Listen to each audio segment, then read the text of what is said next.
Hello and welcome to Geek Warning.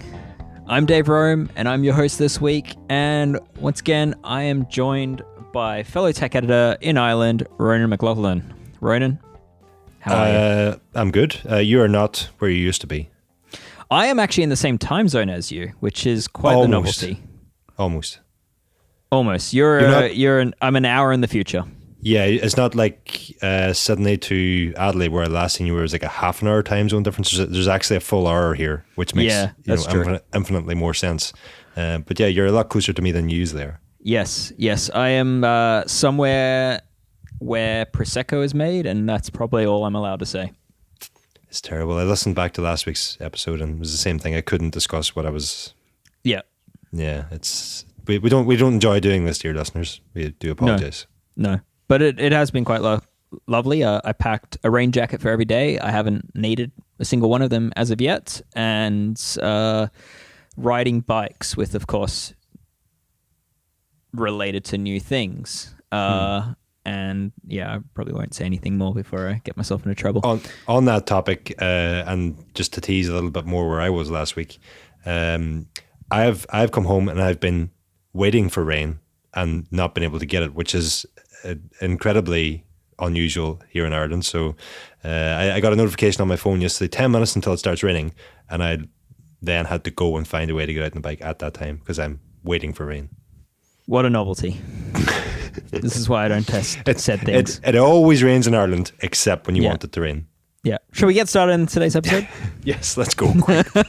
Yeah, I guess firstly, let's a little bit of shameless self-promotion. Ronan, performance process. What have people missed if they're not a member to Escape Collective? What was the most recent episode? We were incredibly generous last week, and they wouldn't have missed anything because the episode that we recorded with Jack Aiken, former Formula 1 driver, current IMSA driver, talking all things why F1 drivers are so obsessed with cycling, and anything sort of related to cycling and Formula 1 and motorsports and some of the transferable skills and that. We discussed all that. It was a pretty good podcast, I'm going to go ahead and say, and it was actually available in its entirety free to anyone, member or not.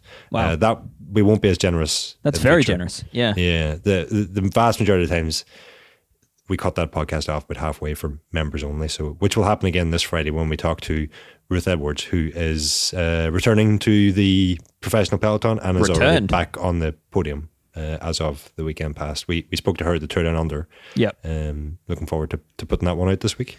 Yes. As I said on Instagram recently when I did a feature on her bike, is after 2 years of carrying spare tubes, she is now back on the road. 2 years of racing with spare tubes, and then her partner, who many will know through Boulder Gruppetto, who is Zach Edwards, a member of the Escape Collective, and he was quick to message me and tell me that she actually just raced with plugs and not tubes. So the joke didn't even work. But more self-promotion. Threaded happened this week past. Publishes every second Friday. And it was all about the tools that you probably haven't thought about using on a bicycle. So if you missed it, I definitely encourage you to head to escapecollective.com and search in the tech section. It won't be that far back at this point. And yeah, find the latest threaded and find out about all the tools that you probably had never thought about or didn't know existed. And you'll be surprised. Quite a few of them are quite affordable. So I thought that one was a good addition. So and there was some number of comments agreed. So anyway, I would love to find a way to track dollar expenditure globally post threaded publishing each week. I've gotten to a point where the number of people that tend to buy the things can be enough to make things sell out, and I've gotten to a point now that if I think I need a replacement of the tool I'm covering, I order it before I publish. Oh, very good. So yeah, some things I don't think I probably make all that much of a dent on, but there's other niche things that tend to disappear fairly quickly from, if Amazon also only has a small lot of them. It's probably worth mentioning at this point also, we don't do like affiliate links and stuff like that. Correct. So it's not even as if Escape yourself, anyone. No. It's just for the love of it. That's why you do it. Exactly. exactly. All right, well, let's get into some industry news, Ronan. I guess first on the list, a pretty big one, which we've seen coming for many, many months now, but it seems officially Wiggle and Chain Reaction Cycles are pretty much done as far as the company that everyone knows them to be, and the brands and the IP have been acquired by the Frasers Group. Ronan, who are the Frasers Group? Frasers Group, well, I think pretty much anybody listening in the UK will probably be aware of them. They are, I guess they're headed up by Mike Ashley, who is a former owner of Newcastle United Football Club. But they also own brands like Sports Direct, House of Fraser, Evans Cycles, Slazenger. There's a brand I hadn't heard of in many years. Game, I saw it first. There's... it's not me saying I saw Slazenger first. That's one of the brands that they own. Okay. They specialize in sort of buying, let's say, bankrupt companies and acquiring them when there's pretty much nothing left, and then sucking up the name and the intellectual property, and moving forward from there. Yeah. Yeah. So, I mean, the Chain Reaction Cycles and Wiggle brands. So, Nuke Proof is one in the mountain bike space. Vitus is another in the road space. There's a handful of brands that actually have some pretty decent followings and have sold a lot of bikes over the years. I guess, maybe we'll see them in Evans Cycles moving forward. Maybe. Well, this is the thing. They Fraser Group also acquired Pro Bike Kit last year. So they've already got basically a bricks and mortar bike shop in Evans who have quite a few locations. I know they're also online, but then they also have like an online specialty outlet in Pro Bike Kit. So it'll be interesting, I think, to see what happens. The Wiggle and the Chain Reaction names, if they'll not exactly clear that's going to happen there yet, but those domains have some serious history to them and value from Google's point of view. Of all the names I've mentioned so far, and all the brands, Wiggle and Chain Reaction are by far the strongest there. So I think there's a lot of uncertainty about what's going to happen in the future here. But especially brands like Vitus, growing in strength to strength all the time. It seems logical that they'll do something with that. Are they going to roll out some budget version of Vitus into Sports Direct? Let's hope not. It seems more likely that they'll maybe try to expand their current offering in a new direction. I mean, there are, unfortunately, we're talking hundreds of people that are probably not being brought over in this acquisition of brands and IP, and unfortunately there are a lot of redundancies through this. So definitely thoughts out to everyone that is going through hard times at the moment with without a job. But Ronan, I guess moving forward, do you think we'll see Chain Reaction Cycles and Wiggle return to the international size and being as renowned as they were? I mean, it's hard to imagine them existing without being without operating in that way. But it's like the Frasers Group that I know, and I'm by no means an expert in this group or Mike Ashley or how they operate their businesses. But the way the Chain Reaction and Wiggle were so globally well known previously, it doesn't fit the Frasers Group that I know. I could be entirely wrong in that. But it also doesn't fit the way really the global bike industry has gone. I think there's been so many changes that already negatively affected Chain Reaction and Wiggle that Mike Ashley isn't going to be able to address issues they have in selling product in Australia and elsewhere now. The big one for me was both SRAM and Shimano blocking international sales. That one I think really took an impact on Chain Reaction Cycles. From my point of view, that was the day that they became almost irrelevant in the Australian market space. And they still continued for many years after that, but that was certainly the time that I know my friend group stopped ordering from them. So it was definitely an uphill battle from there, I think. Yeah. All right, well, let's move on. I guess, time will tell what happens there. And again, just thinking of everyone that was with those companies and wish you all the best. Ronan, let's move on to something that you've been banging your head against the table for a week now. Let's move back. What is what you're saying? Not move on. Let's move back to last week's discussion. Oh yeah, I guess so.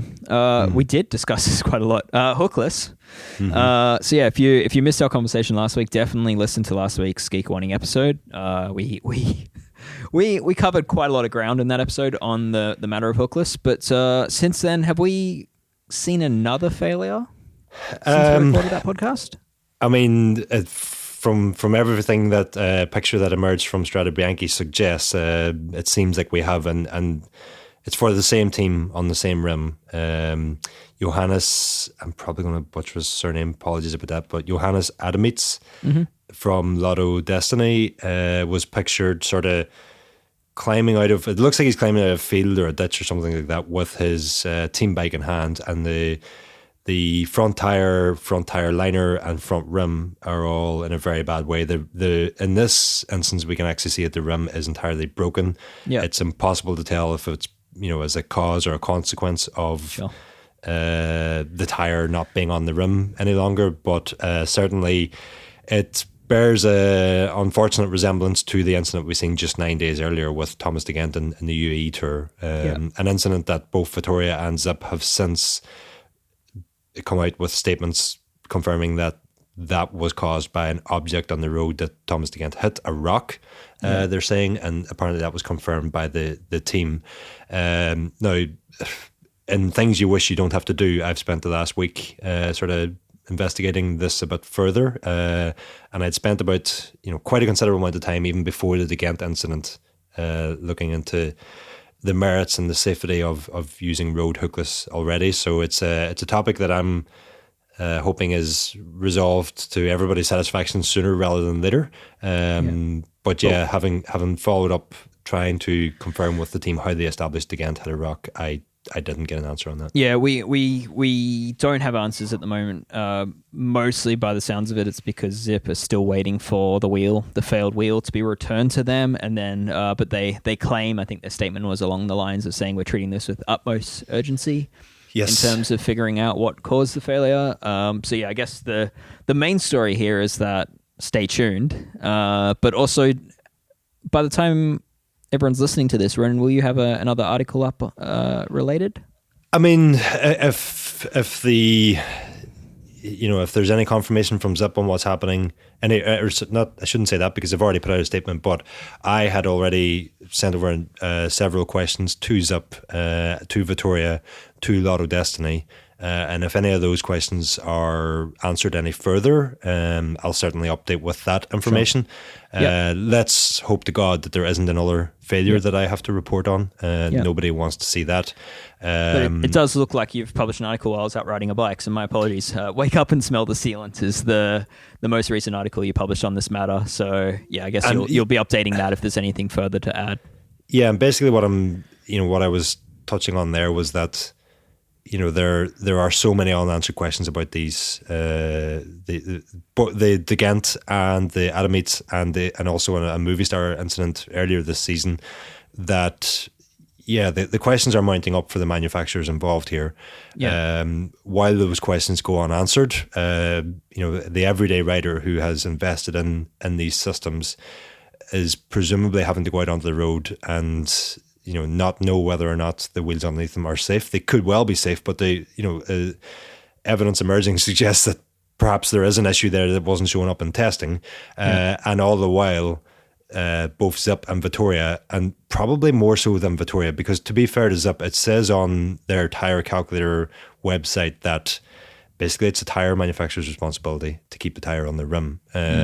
But that said, Zip and Vittoria are both still sort of doubling down on the suggestion that 28mm stamped tires, this has nothing to do with measured as mounted or this is the stamped measurement on your tire, that a 28mm tire should not be mounted. With Zip and Vittoria saying that a 28mm tire is fine on these rims which feature a 25mm internal rim, and that's in direct contradiction to the ISO standard, which says the new ISO standards, which are only a few months 12 old. months, 12 months old at this point. Oh, they're 12 months. Okay. Yeah. Well, we first heard about happy birthday ISO standards. Literally 12 months ago. I think it was eventually published in July or August. But that as I mentioned in that article, that is the only example I am aware of in speaking to countless brands about ISO standards of a brand falling below what the ISO recommends. 9 times, not even 9 times out of 10, every single time I spoke about the ISO standards to manufacturers previous to this, I've been told that they are not high enough and that the manufacturer goes above and beyond them. Sure. All right. Well, yeah, we did cover a lot of this last week. And I guess the big takeaway at the moment, if you are riding hookless wheels, is just remember tubeless only tires, compatible hookless tires. Check whether your tire width is suitable for the rim width and that's suitable for your body weight. And try not to fly anywhere near the maximum pressure, which is 72.5 psi in the narrowest tire. We discussed this on Placeholders podcast yesterday also, and the single piece of takeaway advice that I had for anybody on a hookless system at the moment is not to sell the wheels or not to dump the wheels or not to avoid using the wheels, but let your wheels dictate your tire size. Don't let tire pressure calculators or marketing or what you've heard Thomas DeGant is writing dictate what tire size you go for. Let your rim dictate. And if I was to go a step further than that, I would be hoping that, in the interest of everybody's safety, that the UCI, while investigations are ongoing or something like that, like I would like to see that the UCI just said, look, while we don't know what's happening here, let's err on the side of caution and put a 30mm tire on these rims until we know for certain one way or the other. Gotcha. Which the UCI, the reason I'm saying that is because the UCI have announced they are doing an investigation. There's a lot of speculation. Are they going to ban hookless and all, which I can't see happening. But I think they will get very, very strict on what the ISO standard says, which is minimum 29. Nobody makes it 29, so that's a 30mm tire. Yep. Stay tuned. More to come. James actually just wrote a review on this. It just came out. New Giant TCR. This is always a pretty popular bike, a very popular bike, actually. I'd probably put it in as far as new road bike releases, historically speaking. I'd say top 4 bike release of general interest from the wider population that sort of follow Escape and other related websites. I think we'll let James, when he's on next week, cover this in more detail and perhaps talk about what he's seen at the Taipei Cycle Show, which is where he is right this moment, which is why he's not on with us. But Ronan, from what you've seen, what do you think? I want James to prove to me this is a new bike. I'm not falling for that. That's pretty the similar. same. It's like they just removed the brakes and just called it something new, right? It's definitely a new TCR. And yeah, it is remarkably similar. But as James has mentioned, if something isn't broke, why fix it? So, sure. Yeah. Minor updates, but minor updates mostly for the better. I mean, there's internal cable routing or hose routing. I don't know if you want to get into that, but that's the difference that'll stand out. It was kind of the last bike from a major brand, last race bike from a major brand. I'm going to ignore the Specialized Athos because that's something else. But last major road bike from such a big brand that still had the brake hoses external. And at the time, they were kind of, the previous generation TCR was actually like at a time where everyone else was making that move, and their whole idea was like, we're going to be a little different because people don't want the hoses hidden. And I was kind of hoping that they stayed on that they're like, you know what, we think there's like 20% of the market that are against internal hoses, and we're just going to own that 20%. But I guess like any other brand, they probably wouldn't want to be deemed as like a lower performance brand. So alas, if you want to replace your headset bearings, you got to cut your brake hoses. Dave, I remember listening to a podcast that James released at the time of the previous generation's launch, and that's 4 years ago now. It was before I was working with yourselves, and it was during a COVID lockdown of some sort. And I distinctly remember the James's dulcet tones being in my ears as myself and my daughter walked across to the park for 15 minutes outside per day, listening to the podcast and Giant explaining why they were sticking with external cable routing. And there was cables involved back then, there isn't anymore, but and thinking to myself, that is so wrong. I don't like, I want internal cable routing, I want internal hose routing. I think that was. Do you still feel that way? As long as I don't have to work on the bike, yes. I mean, every time it comes to having to go out to that workshop and change a handlebar or change a headset or do anything that involves, the issues that arise from brake hoses being internally routed, I curse the day it was invented.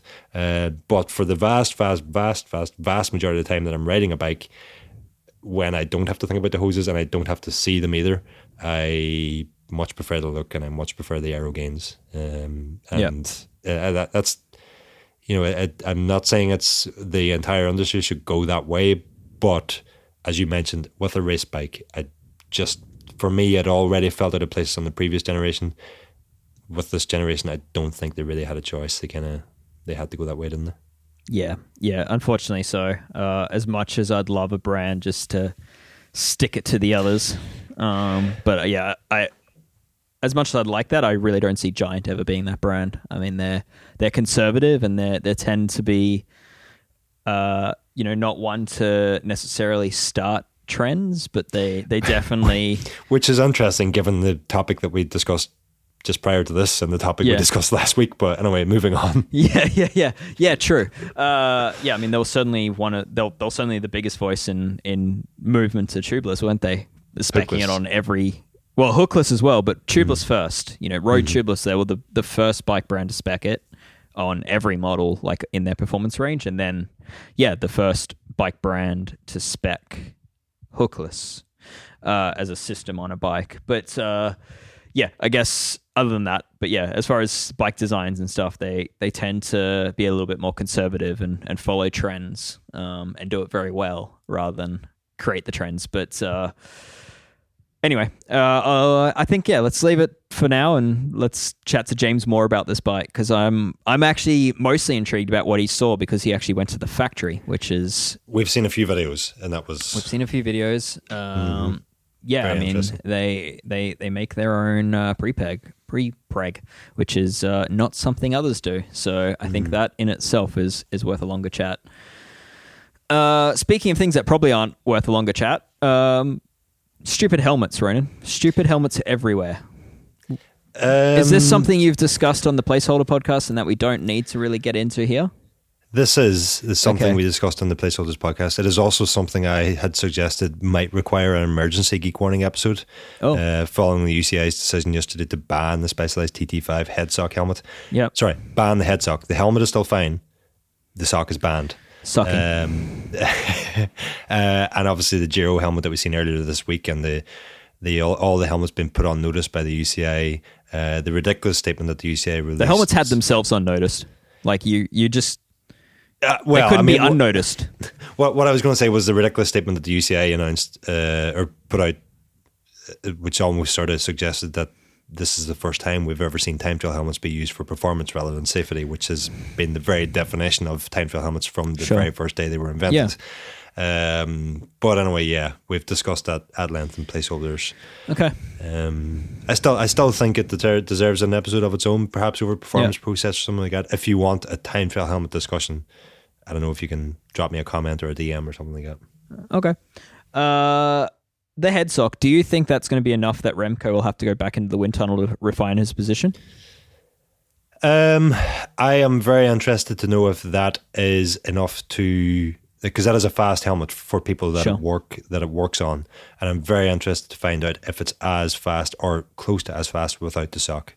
The sock, definitely there's something going on there in terms of flow through the huge gap between helmet and side of the rider's head. Did the sock help with that? Almost certainly. How much, we don't know. So I was having this discussion at breakfast with a bunch of lifelong bike industry people this morning, and I was questioning whether the UCI has any rulings against beard shaping, and if they don't control the beard, do they control beard product? Could you have like a wax that gave your beard a smooth surface and replace the head sock? I mean, Remco doesn't strike me as someone that could grow a really healthy beard, but I mean, there's product that can do that for you, right? Like I don't know how legal those products are, but I feel like, if you could grow a beard, have it shaped, have it waxed or combed or epoxied or whatever it is, could he come up with his own head sock? The bigger fear for me would be that he has some sort of, I don't know, plastic surgery done on his ears to sort of minimize the size of those, and then maybe entirely shave his head, or there's a whole, I mean, alternatively he could just start feeling very cold before time trials all of a sudden and have to wear a balaclava. I'm not sure if that's an option or not, but I mean, Like we're sort of we're verging into taking the mick a bit here now, but I think we. Oh no, I'm being dead serious. I think the strange thing about all of this is how long it's taken the UCI to make this decision. Yeah. It was 18 months, wasn't it? It's very, very coincidental that this news came a day after the Giro helmet news, but it's also surely that sort of decision cannot be made overnight. It has to be. So is the timing coincidental? We don't really know. Go ahead, sir. I'm thinking the timing was related because the logical fear is, what if they combined a headstock with the Giro helmet? I mean, it would stand to reason that the time was related. I think this section about the Giro helmet, I think that was probably added in overnight, but I can't believe that the UCI have made a decision to ban an element of a helmet that has existed for almost 2 years, sure, based on what they've seen 24 hours previously. Because what everybody needs to be aware of is that we all seen this helmet on Monday. The UCI will have seen it. Sure. I don't know how long in advance, but they will, like every manufacturer I've ever spoke to bringing a new product to market will tell you that if it's performance related, you need to run it by the UCI at the earliest possible opportunity. They just haven't seen silly photos of it on Skinny Cyclists. Before you even make a prototype, you have to run it by them, because if you surprise them with something, they will ban it. Yeah. And so the UCI will have seen this well in advance.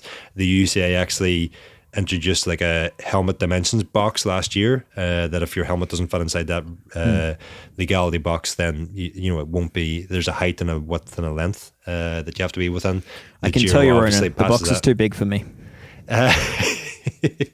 The box, I guess, maybe in hindsight they're wishing the box was smaller, but this is the interesting thing, is that the Specialized TT5 headstock helmet actually had a special exemption for continued use despite not fitting inside the box, because it was already in production before the box was introduced. With the benefit of what we know now, it's kind of funny to think how much that must have killed the UCI to give that exemption based on they've obviously wanted to ban this.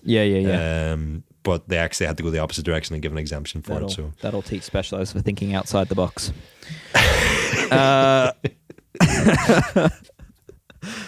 All right. On that, I think let's move on. If you want to hear more about stupid helmets, listen to Placeholder Podcast. It sounds like Kaylee and Ronan probably spoke for perhaps too long on the subject, but I mean, I'll let you all be the judge. You will not get the entire conversation. Our editor, Will at Red Bricks Media, will have done a fantastic job in cutting it down to a consumable amount. But in the longer conversation, I mean, I'm sure we'll get asked for it, but it's of no benefit to anybody to listen to that much back and forth. Well, something not in the Placeholder Podcast.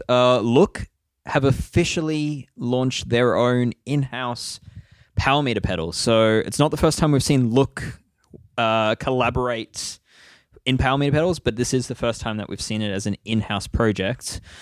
They started years ago with Polar, the power meter. More recently, who did they? Was it SRM? They did SRM, a collaboration with. Yep. SRM Look Exact, I think, was the. Yep. So now we've got the Keo Blade and the X-Track power meter pedals. So that's the road pedal, and the X-Track is their mountain bike SPD pedal. It's kind of the Garmin Rally idea, where the same spindle is shared across, I believe it's the same spindle, is shared across the two different bodies. So in theory, you can switch between them.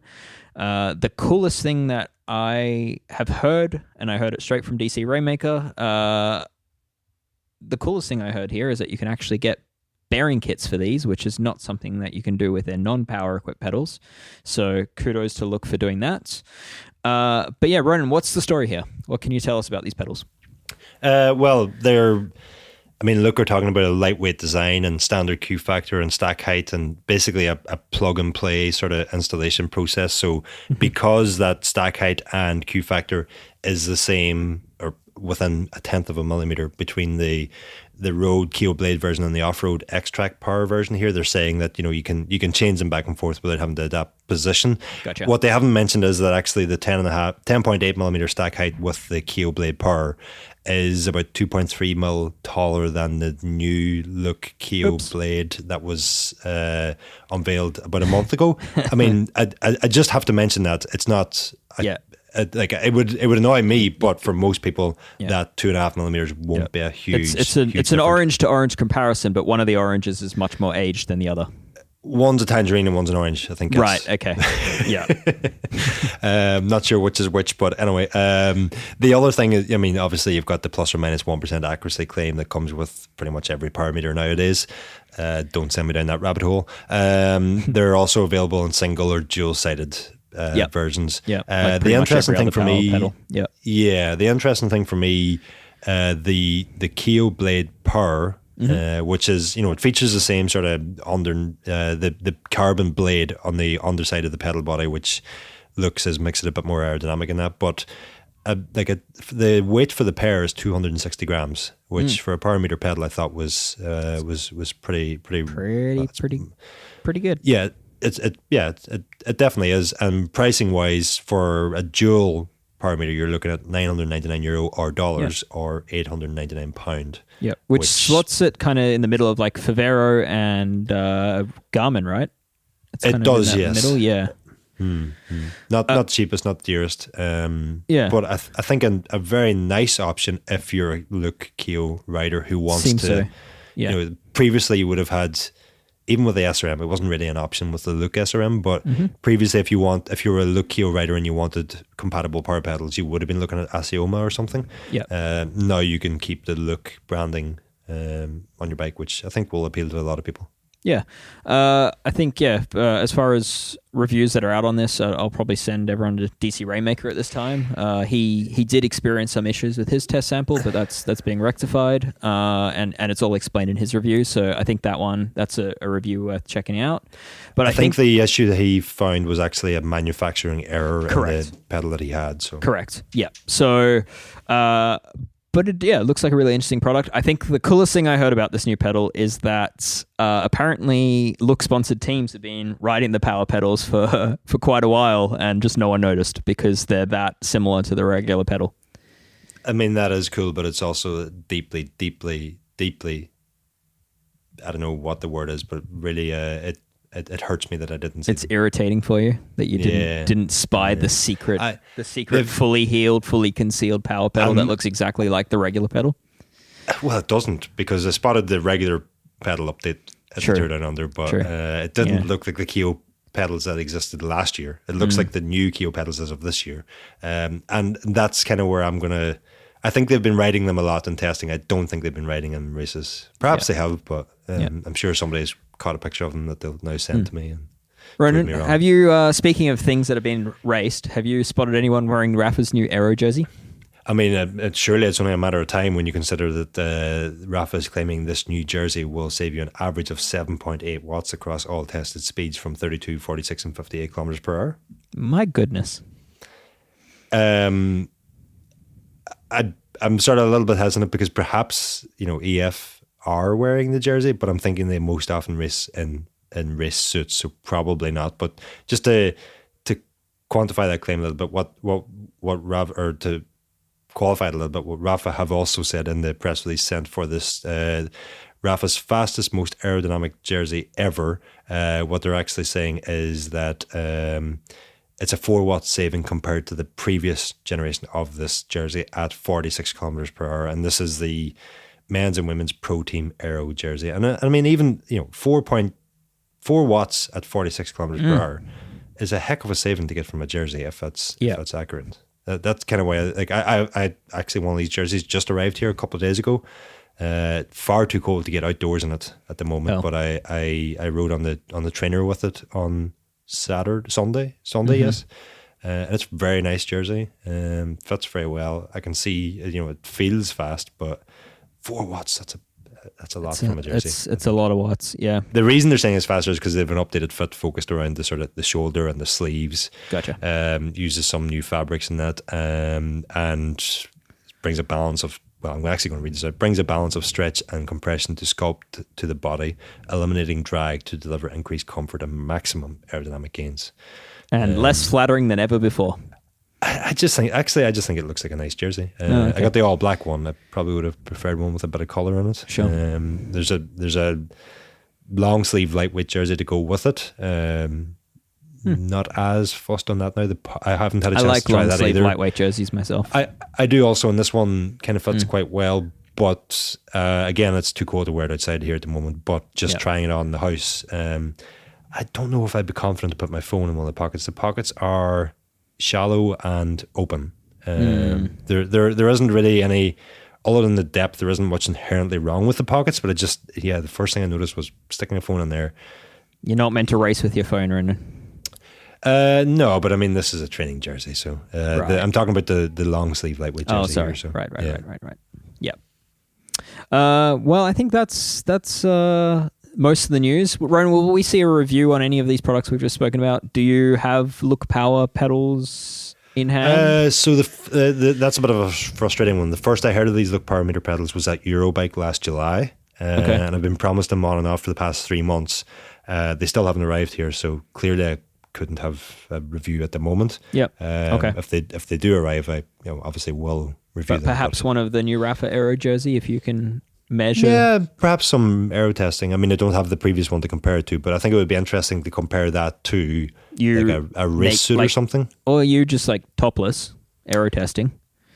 This is niche content now, but yeah. Escape Collective, OnlyFans, and... Do you think is there a market for people to pay for me to test stuff topless? I don't know. I worry where I'm going with this, so I'm going to move us on to something that's actually on my mind. Well, we do have something on our minds, but Ronan, before we do that, I feel like we haven't had enough shameless promotion yet, so... Why should people become a member at escapecollective.com? Yeah, well, we aren't owned by like a private equity firm abusing public trust in a household name. That's as good a reason as any for me. Like if we look at some of the random reviews and stuff that circulate the internet at the moment, and a lot of the sort of affiliate link that's out there, I think the fact that you don't get any of that with us, you get entirely independent content, is as good a reason as any to sign up.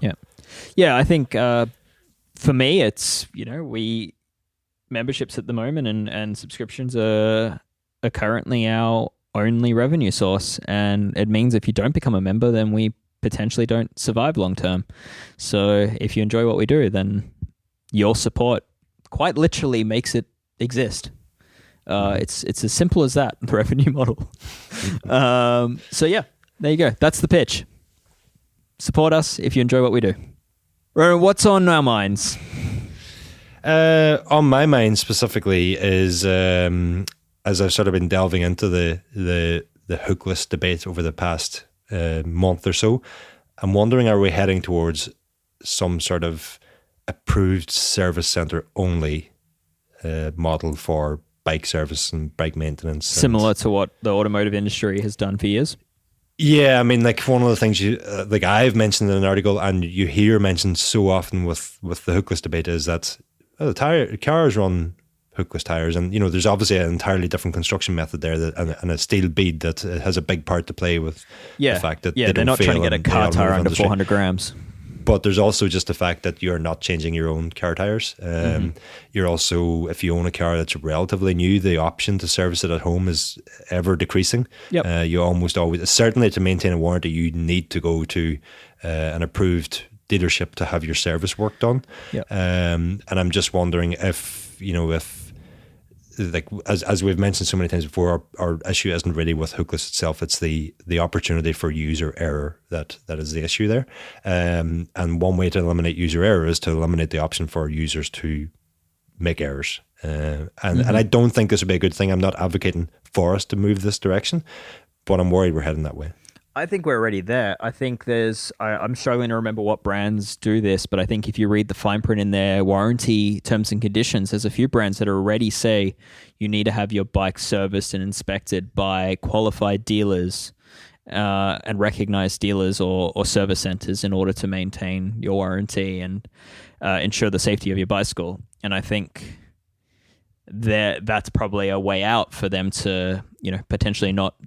I'm not going to say, I think a lot of brands, even if you didn't do that, wouldn't want the bad press that would come with that, and that they'll still probably honor the warranty if it's a legitimate warranty. But I think these clauses already exist, and I think what we're seeing is the e-bike market is rapidly making this a thing.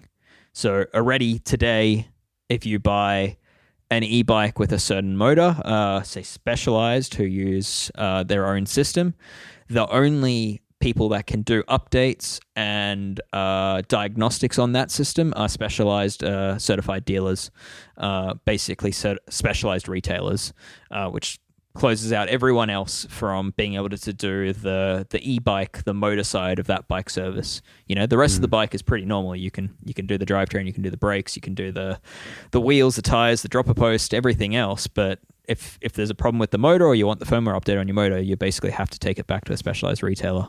And I think we're going to see more of this. And I think what's also sort of been on my mind as I've been pondering this is, just how many local bike shops some of the bigger brands are sort of buying up and converting into concept stores and brand specific stores. Yeah, a lot of vertical integration in the industry. Yeah, it's you could without putting a tin hat on, you could sort of start to speculate, is that the direction we're already moving in? Even further in that direction. You've already and I think Trek are the biggest example of this, and the one that you're like, yep, that's exactly the strategy there. I think, but Specialized are certainly, at least in the US, they seem to be trying to follow in this path. And I don't think it's great necessarily for the customer to not be able to choose their mechanic or support independence, but I mean there's a lot of bikes out there, and I think I don't necessarily think it'll be the death of independent shops. I think it just makes it harder for them to be able to service everyone. But hopefully, right to repair and similar things maybe turn this around in the future. But for now, it's not great. It's the way the automotive industry has been for a long, long time. Yeah, I'm kind of hoping that just the cycling industry has missed the boat on this one, and that it's sort of with the likes of an increasing demand for right to repair and that actually if we move too much in this direction, there would be kickback. But certainly I think there probably are positives that could come from it also, in terms of again, not advocating for the pricing of some bikes these days, but with the prices increasing all the time. And I've written about it on several occasions and spoke about it also, is just, in terms of, especially when it comes to like e-cargo bikes and stuff, if there was like leasing options and hire options and, even in terms of, there are, yes, but I meant like if there's a Trek shop and a Specialized shop and a Giant shop, and they do Trek financing and Specialized financing and this, and like we're getting highly speculative at this point, but and then there's a whole host of other opportunities, I think, in terms of environmental endeavors, which I've written about last year also, which probably wouldn't be possible without moving in this direction. So I don't think it's all doom and gloom, but I would still like riders to have the option of where they go to get servicing or get parts or whatever, because again, if there are no options, what's that going to do to pricing? It's going to drive. So this is something that I've actually written about in the past, but I guess off the back of this, and this is a bit of a tangent, but my request to brands listening, and thankfully there are quite a few in the industry that do listen to this podcast, which is, thanks for tuning in, by the way. I'm sorry to upset you all the time. And I think the request of mine is that I really want to applaud the brands that make their service manuals and their dealer level manuals, their assembly manuals, so like how to assemble a bicycle, that they make them public. So Specialized does this. There's a handful of other brands, especially in the mountain bike space. It's it's very common in the mountain bike space. So like the biggest mountain bike brands do this very well. They give very detailed and step-by-step instructions on how to service the pivot locations and all that. But there are brands out there that don't do this, and in my experience, Giant is one of them, and I also think Trek. They tend to keep these dealer manuals to dealers, and it means that if you're an independent service center or a bike shop that a customer's come in and you're trying to service this bike, you kind of just have to wing it often. Like you don't have part numbers for like how to order like what bolts, if you need new bolts or a new top cap or a C-clamp, you don't necessarily know exactly what part number is needed for that model. And at the same time, you don't know like the the steps to service a bike. So I've certainly come across it with Trek's ISO speed, for example. Servicing a Domane or a Madone, which has multiple moving parts in it. They kind of keep that to themselves, and it is. Do they, because I've definitely seen the Domane ISO speed manual. Maybe I'm talking crap. I think to be fair to Trek, I have definitely had the Domane manual. Pretty sure. So there are people that upload bootleg copies of these. No, I've had it from Trek website, because one of the complaints I would have had is that it's not always easy to find or identify which manual you need. They're often listed by like the model name, and the model names don't often change all that much. Well, I apologize to Trek if that is the case. What I was going to ask you was, have you ever had input you fed back to the manufacturer based on using their manual that then resulted in an update to the manual? Yeah, but I can't. It would have been years ago that I definitely got confirmation of that. You? Yes. Oh. It wasn't an issue. It just wasn't. There was it's happened a couple of times that there was a step missing, or it wasn't entirely clear, or especially with time trial bikes and stuff. I've come across that. Yeah, see, I didn't read time trial bike manuals, thankfully. Not at the moment. So how else do you get to sleep? How else do I get to sleep? Yeah, it's a good question, Ren. It's a good question. I don't know. Anyway, sorry, I interrupted you mid-flight. I think that's how I get to sleep, is not dealing with time trial bikes. The stress doesn't keep me awake. Anyway. So yeah, that's my request to those listening. Some brands do it great, other brands don't. And I guess that's proof that, yes, we are moving to an approved service center model for some brands, but I really wish that even if you don't necessarily offer, say, access to the software to update an e-bike, or maybe you only sell the parts through your retailers, I'd still appreciate knowing which way the cable is supposed to go through the headset. So there could be a legislation issue with e-bikes or something that requires them to keep that in-house. I don't know. Just speculating. Yeah, I don't know. Like Shimano Steps is pretty accessible in terms of doing certain things to it and reading manuals, and yeah, I don't know. That's a good point, but are more all the steps in the manual?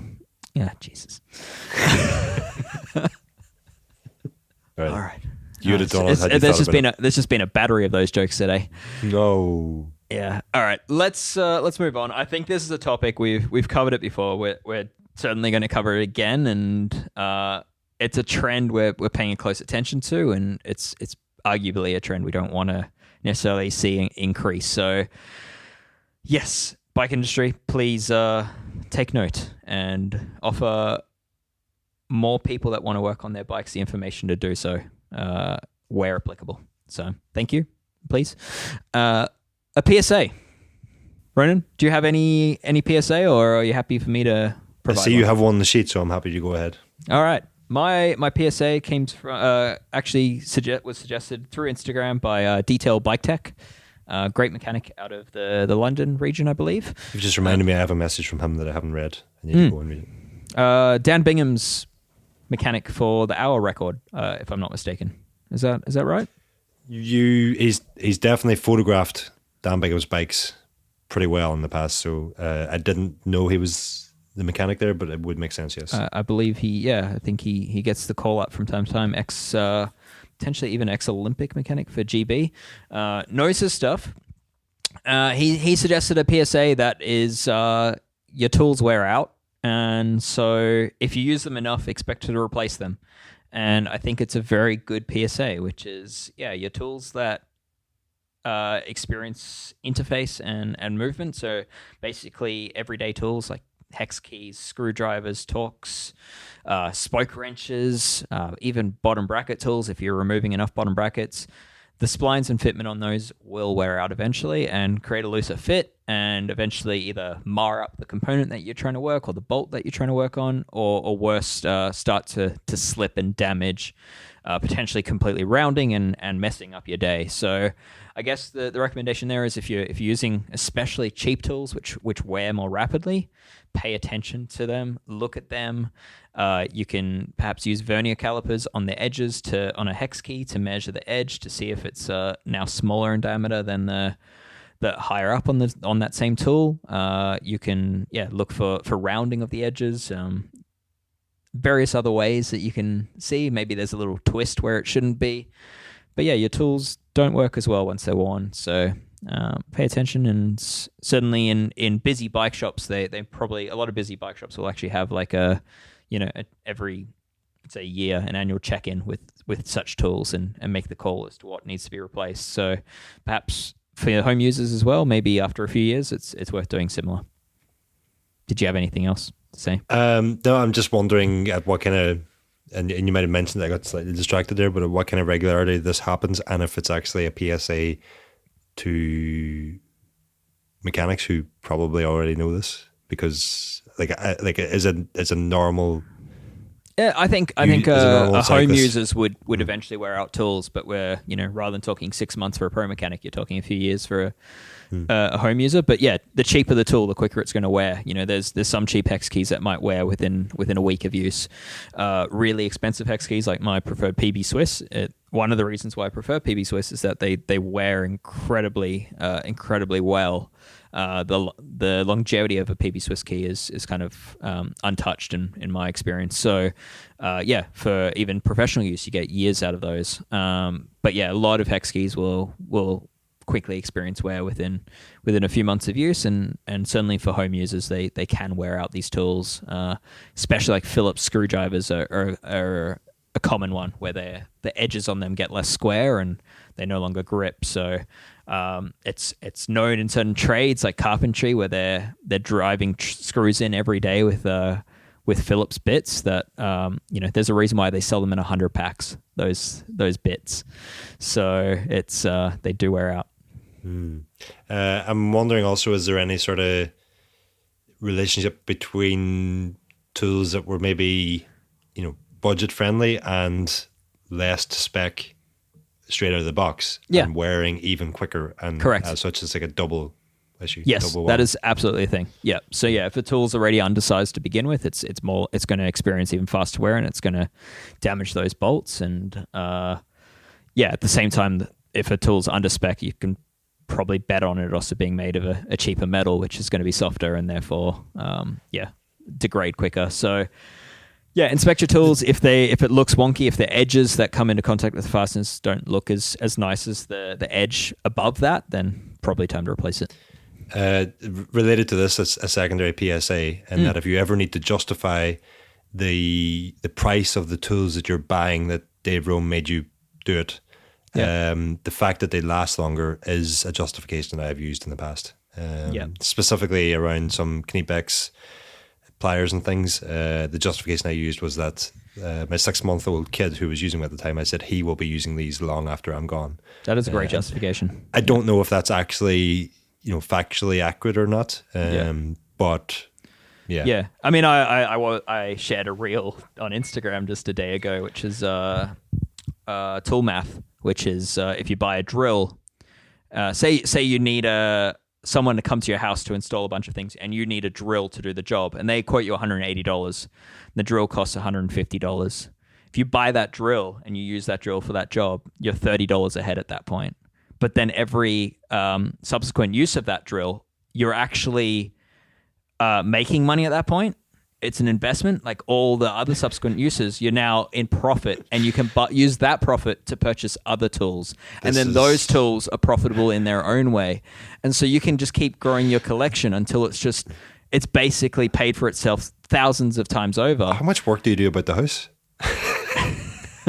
I'm laughing because I literally used this entire justification process to justify all the tools that I bought to entirely build and install cabinets and worktops and that in my own workshop, rather than what we had previously planned was to buy worktops and cabinets and basically like a kitchen and get it fitted, which would have been a terrible idea. But I got all the materials, all the tools for half of what we were previously quoted, and I've still and your time is worthless. So I mean, it's. It did it's just the one caveat math. Is you can't argue. It took me 6 months. It took me 6 months and it's still not finished. Versus, okay. But you've now got some sweet tools as a result of it, so it's totally worth it. All right, well there you go. That's the PSA. I think, Ronan, I got to actually go record another podcast, which people aren't going to hear for weeks and weeks. So I probably shouldn't have just mentioned that, but there you go. There's a tease. Actually, months. It's months, is it? Oh, jeez. It's over 2 months before you'll hear this podcast Dave is about to record. Okay. All right. Well, I got to go record that. So I think hopefully you'll not be out of date by then, but yeah, hopefully not. I think quickly, the only thing left on the run sheet is a little bit of other tech news, and there's only one, and I think it's worth covering because I'm excited by it. Wolftooth have added a new color to their range, and by that, basically, like they use that color across a huge number of parts, like headsets, headset top caps, bar end plugs, pedals. Basically, everything in their range gets this color treatment. They've added a second silver option, and for anyone that's ever bought or researched silver components, there's not a lot of options out there, and Wolftooth's historically has been like this almost painted look silver. It's been quite a close match to like the Zip service course silver color, which is like not like what you associate like a polished silver to be. It's more like this like grayish silver, and it works on some bikes, and in other bikes it just doesn't provide the look you want. But the good news is they've now added this like raw silver option, which is basically a polished silver. So that's really cool for anyone wanting that classic look, and wanting even something simpler like a polished headset spacer. Check out Wolftooth now. Nice. But that's the episode. I think we've done enough shameless promotion. So Ronan, how should we wrap this? I know you don't like asking people to leave a review. Hilariously, you asked people not to leave a review, and it led to a spike in people leaving reviews. So shame on you if you haven't reviewed. Shame on you if you haven't left a review. Mm-hmm. Oh, I think the way I think it works better if you say shame on you for leaving a review. Oh yeah, a bit of reverse psychology worked last time. I think it'll work again. Possibly, yeah. The way we have been wrapping up the last couple of episodes was just like picking a random name and saying, Fraser, I know you're listening and you're not a member. Go sign up. Yep. And also, well done to your group for buying Wiggle and Chain Reaction Cycles. So Fraser, perhaps not the most popular name. Let's say Mike as well. Fraser and Mike and Ashley. It's your job this week to go and sign up. Oh, and Ashley. Not Mike Ashley, but and Ashley. I doubt we're going to get Mike Ashley to sign up. Ashley. Okay. So Ashley, Mike, or Fraser. Okay. Yep. Yeah, it's time that you become members. You've been thinking about it for a while. You really like what we do. Occasionally you hit the paywall because you read too much of our stuff online. You maybe just don't even realize that this thing only happens if we get members to sign up. So I literally cannot do this if I have to go and pack bags at Tesco or something for another job. Right. So it's sign up to Escape Collective or I will pack your shopping for you. That sounds too nice of an option. People would like that, Ronan. People might, especially they would like to see me suffer, I think. Yeah, maybe. I think they want to see how efficient you can get. Performance process of grocery packing. Anyway. I have been there. I have done this job as a kid on Christmas Eve. So there is a technique I developed that does work. All right. Anyway, one for another episode. You have to go and do a podcast. Yeah, one for another episode and thank you, Ronan. It's great to see you again. It's nice being in a similar time zone to you. It's nice not recording this at 7 a.m. So, or 10 and PM. for you at 10 p.m. So it's been great. Unfortunately, in a few days, I'm back on a plane back home. So for everyone else. Have you considered immigration?